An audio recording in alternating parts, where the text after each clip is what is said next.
The modern airship is one of the most popular forms of travel, but even this century-old technology carries risks.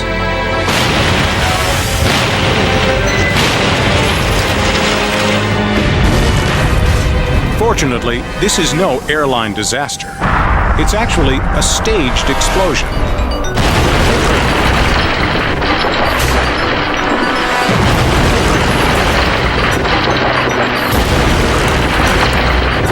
Engineers know that to find safer ways to fly, you have to blow up a few planes.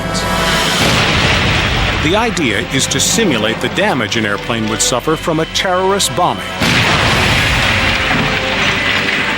By studying these explosions and their after effects, engineers can improve airplane designs and safety measures.